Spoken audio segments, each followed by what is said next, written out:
Well, good evening, everybody. This is Dave coming to you from the backyard here in southern Maryland. Um, do the fireside chat without the fire again. Call it the backyard chat. And I'm showing you Sasha a little more up and close. She doesn't like it, right?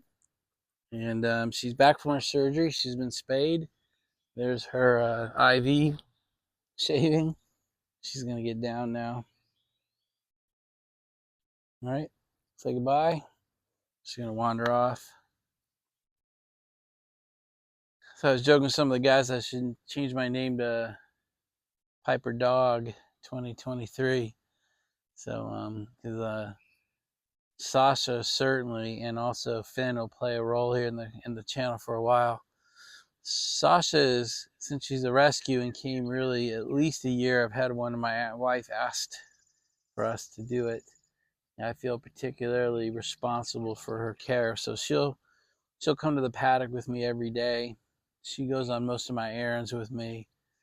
And every time I go to Wyoming, she'll go with me, which basically turns every trip to Wyoming now to a driving rather than a flying trip. She's already too big to fit under the seat in front of me, so that kind of blew up one of my plans, and that was to fly her and me to Denver to pick up the dog vehicle and get us all connected, but that's not going to work, so I have to figure out another plan.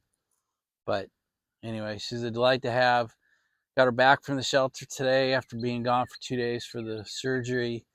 She's now legally adopted, legally mine. We'll stop the ping-ponging with her going back and forth. So she's here to stay, part of the family.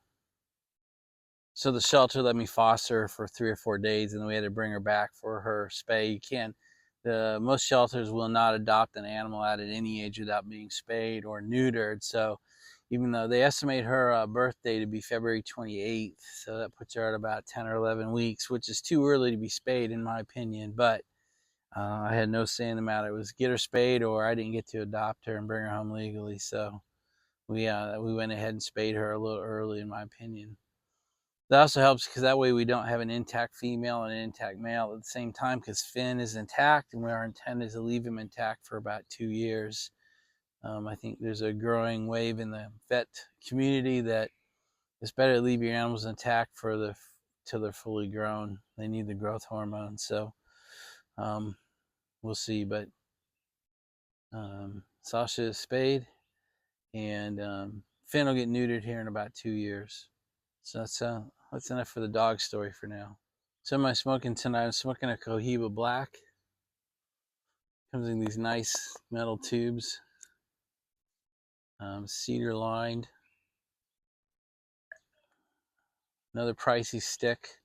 I can't remember how much these cost, so I'll have to look it up for you next time. I just can't remember. Anyway, I use the punch cut on this one.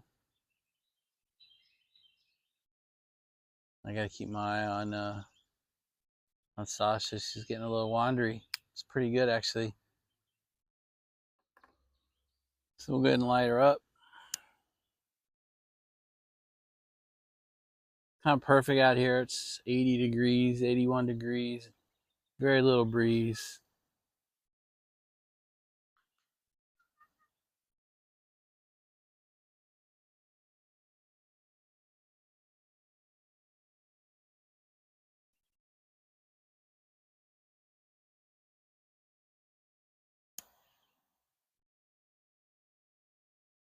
Cigars have a great draw on them. That's why that punch cut works so well. If your cigar is a tough draw, it's not the right punch cut's not the right cut. You want a flat cut.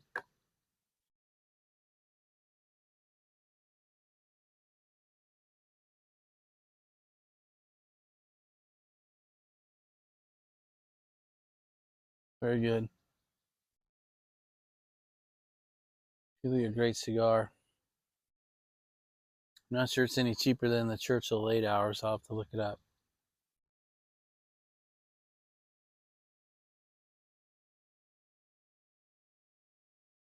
It's super smooth.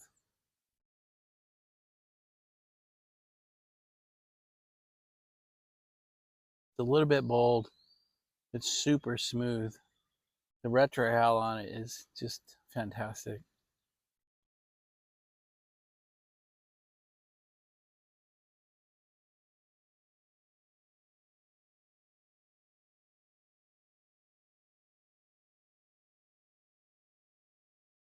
Yeah, it truly rivals out of the Churchill late hour for being smooth.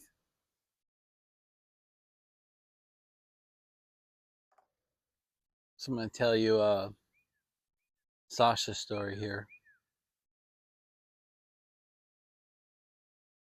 I promise you it won't turn into a complete dog channel, but um, Sasha came into my life 2 weeks ago yesterday, and it's been a little bit of an emotional roller coaster right up through today.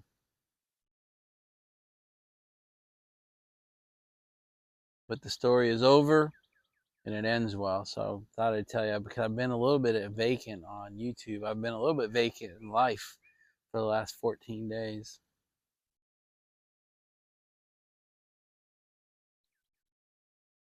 So Sasha was basically abandoned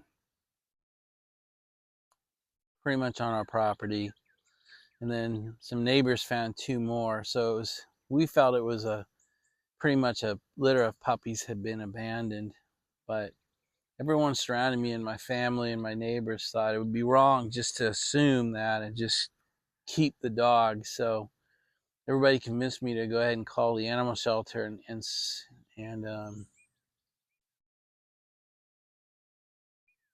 essentially give her to the animal shelter and let it go through the process. And I have to say it went against everything, every cell in my body, every fiber, went against everything in my soul to give that dog up. But I did it. I did what everyone around me asked. We went through the process. So animal control came and picked her up, and the officer even said, "Hey, you're doing the right thing." So, but it was pretty horrific. The look on her face when the officer took her away and put her in the cage and the van drove away. That scream from Sasha was horrible. I mean, it was haunting me. It was giving me nightmares. It reminded me of some bad times in my early childhood. And so 2 or 3 days later, I called the shelter and asked them what was going on. And basically they said, well, every time an animal is submitted to the shelter is put on an 8-day hold in case the owner is in fact trying to look for her. She wasn't microchipped, and no one had reported a missing litter of German Shepherd puppies. So anyway, but they also said, well, since you're the one that submitted her, we're probably not going to let you have her. We don't foster or adopt out to the same guy who submits them. And but they sent me the paperwork and I submitted it, and they said, well, we'll have to talk about it inside the shelter and figure out what we're going to do.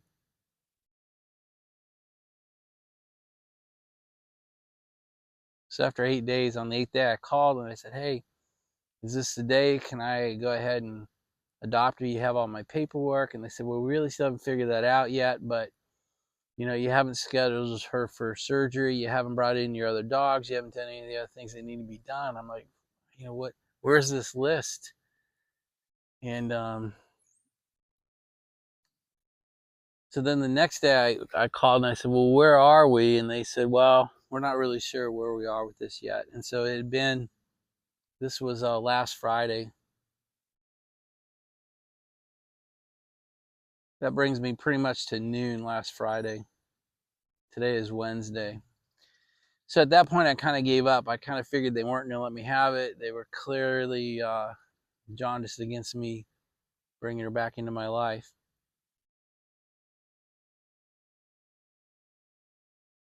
So I had to set her aside, and that was really a bad 8 or 9 days in a row, and a really bad Friday. And then, so I guess my bad email came in around 9 or 10 a.m. And then all of a sudden I got another email at noon from somebody else saying, hey, if you want to bring your dogs in this afternoon, we can get them approved. We've got Sasha scheduled for a Tuesday spaying surgery, and everything looks good. I think the director of the shelter came in over the top and said, what the hell are we doing? So I immediately drove my 2 dogs, Echo and Chance, down there and showed them that they were fine. And they even said right on the spot, do you want to foster and take her home now? And I was like, what? Yeah, I mean, are you kidding me? So she came home for the weekend, Friday, Saturday, Sunday. I had to give her back Monday afternoon. The surgery was Tuesday. I called last night. They had no update for me, but I had an appointment for 10 o'clock this morning to pick her up as a formal adoption. So they made good on that, and they met me at 10 o'clock. They surrendered her to me, formal legal adoption paperwork. I have her medical records from her surgery. She is now truly adopted and legally mine.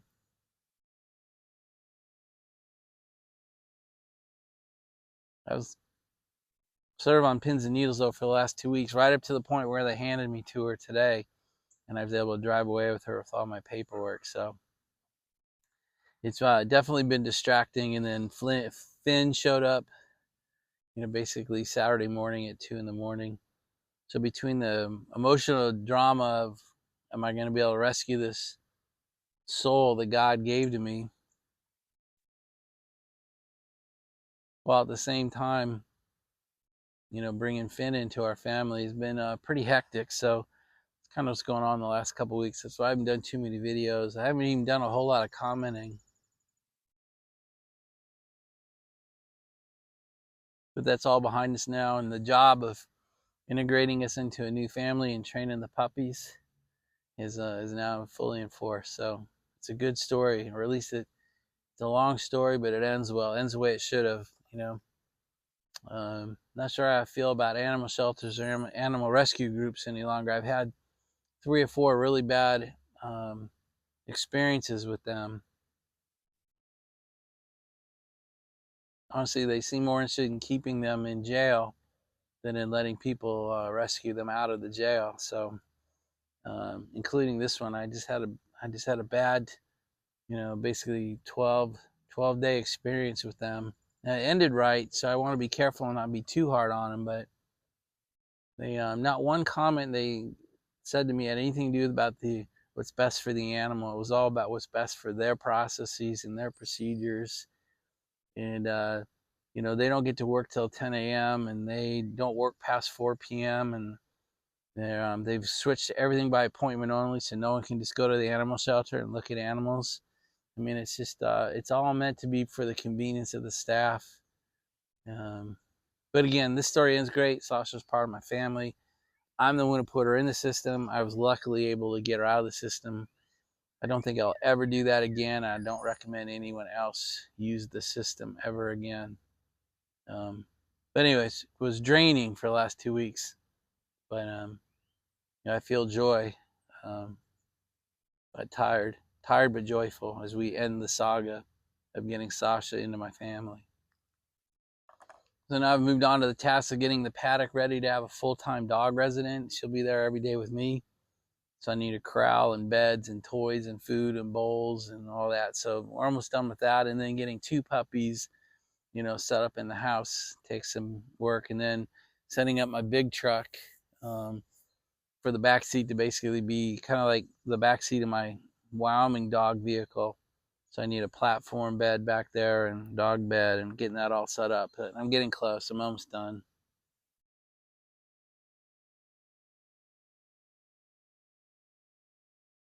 Yeah, so now the biggest task is how do I get my dog vehicle, me, and Sasha all in the same place at the same time? Because I leave it in Denver in the paid lot, so I got to get out of the paid lot and get her and me in it. So it might mean I have to fly to Denver and drive it all the way back here and then take a break, and then at some point put her and I in it and drive all the way through Denver to Wyoming. Because although my wife's been really good about it, she had asked that we not get a second puppy for at least a year. Like, don't even think about it. Like, let's talk about it in a year and reevaluate. And then God stuck Sasha on our property the next morning. So, but she's been really supportive of it. But I can't fly to Wyoming for 6 weeks and leave Sasha here. That's asking too much. She has to go with me. So anyway, God, let's be done with the dog story. Sorry about this. So one of Mark's Welshie waffles, he was asking, he noticed all those Esterval boxes. I think it was my video introducing Finn to you guys. I had them all piled up the side. I haven't even opened them yet. I mean, I've opened a couple of them, but most of them I haven't even opened, much less gone through the contents. I've probably done 20 or 25 orders with Estervals now. They're all in the 100 to 200 tin range. I've only had 2 intercepted by customs, one in Salt Lake City. In fact, I sent one to Salt Lake City and it got intercepted. And the other, let's say 24, have gone to DC, and one of those 24 have been intercepted.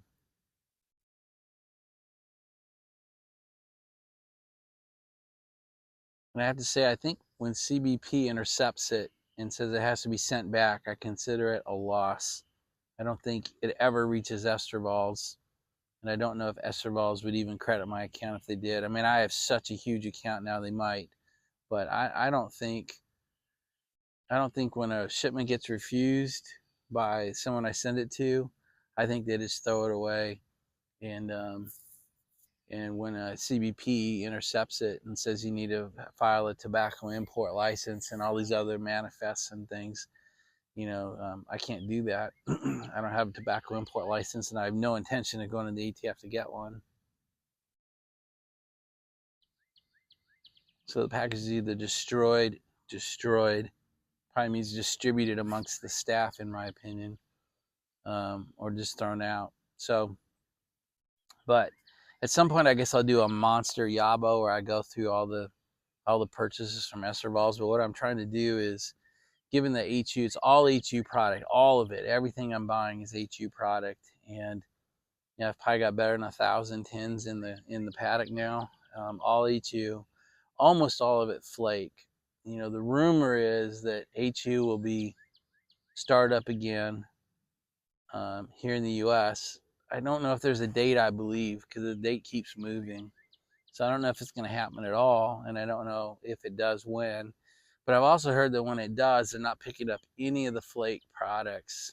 Now, I don't mean, here I am fanning rumor flame when I don't know what I'm talking about. But the rumor on the street is that even when HU restarts, none of the flake products will become available. So that's why I'm trying to stock up on them.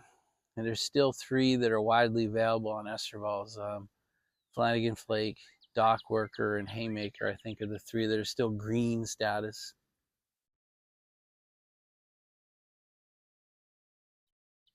Almost every other flake product has either been deleted off the menu entirely or shows yellow or even red. Red means completely unavailable, and yellow usually means there's 1 or 2 tins left.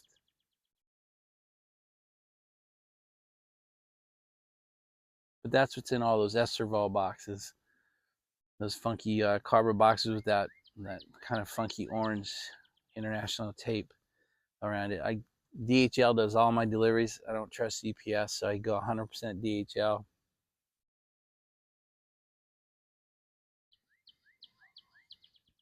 Anyway, that's what's in those boxes.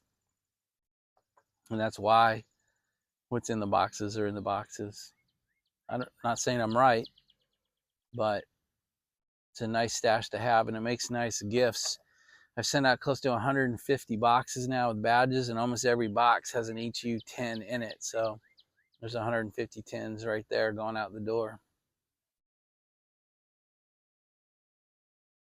And even if they do start producing flake product in the US, it might be a completely different product. And so you have a really nice US stash in the United States of that German produced HU tobacco. It might be a nice thing to have. I'm not looking to gouge the market. I'm not looking to make a ton of money off it. It'd just be a nice thing to have. Maybe take some of the pipe shows, mainly give it as gifts though. So there's the story of the boxes in the video. Maybe you saw Pat's, I guess it's Pat's YouTube channel now from Belgium. I love the video where he showed his dogs watching my dogs on the video screen. And he actually seemed to be watching and reacting to it. That was pretty cute. So Pat, that made me laugh, dude. Nice job. Gosh, one other thing I have to say, guys, is the graciousness and gratitude of this community. It blows my mind. My paddock, it looks like shit right now just from all the stuff you guys have sent me. Boxes of this and samples of that and bags of this and tins of that. I mean, it's unbelievable how much stuff I get from you guys. So thank you for that. I've got a couple thank you videos I owe out the door here. I'll try to get them done tomorrow.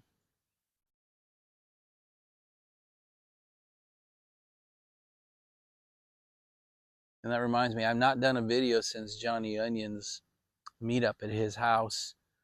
I wanted him to get his video out before I said anything. So it was an amazing event. It's a 4-hour drive from my house to his house. And so it makes for a long day. I think we left our house at, Sasha went, obviously. We left the house at like 5:30, almost 6. And then we were at Johnny's from 10:30 to 6, 10:30 to 6:30, something like that. And then we didn't get home till 10:30 that night.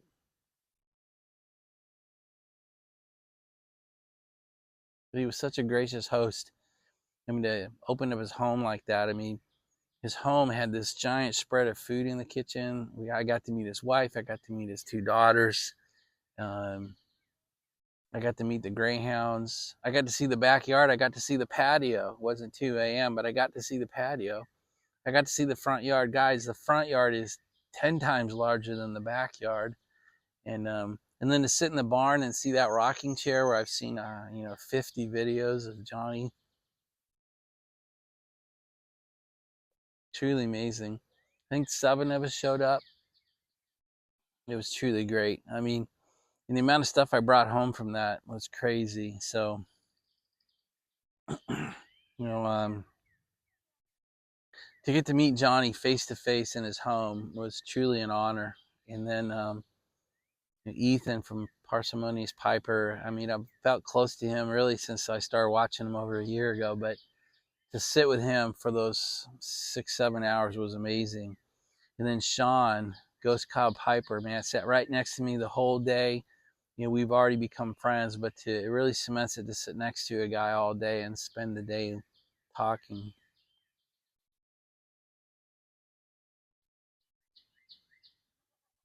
Johnny Knott, I'm Charlie Knott. I didn't really know him. He's a prolific commenter, but the relationship he had with Johnny was hilarious to watch. I mean, you've seen the videos since, and the way they pull on each other. It's nothing in the comments like it is in real life.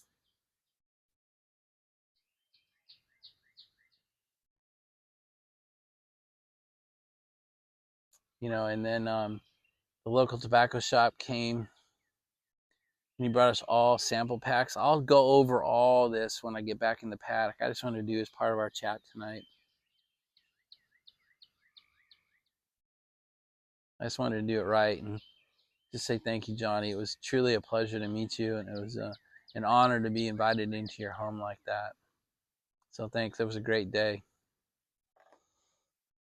So guys, I have a habit of making these chats far too long, so I won't do that to you tonight. Got that last one was 40 minutes.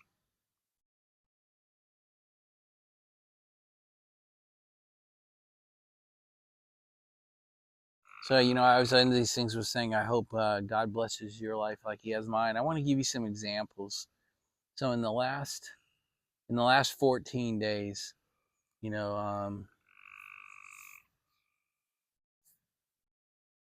Sasha came into my life. God brought me Sasha, and got me through that whole nightmare process. Finn showed up without incident. I had that great day at Johnny Onion's. I had a huge car sale go off. We auctioned off my I have a 1970 Boss 429. I had it fully modernized. I put a lot of money into it, and we sold it at auction. And 3 or 4 people really wanted it. And it blew the price out far higher than I would have imagined. So that was another gift to me. And my daughter's been home for a month. It's going great. I had an ex-employee at my farm file a fictitious unemployment claim, and Of course, we fought it, and the state ruled in our favor. They denied the claim and found it to be fraudulent.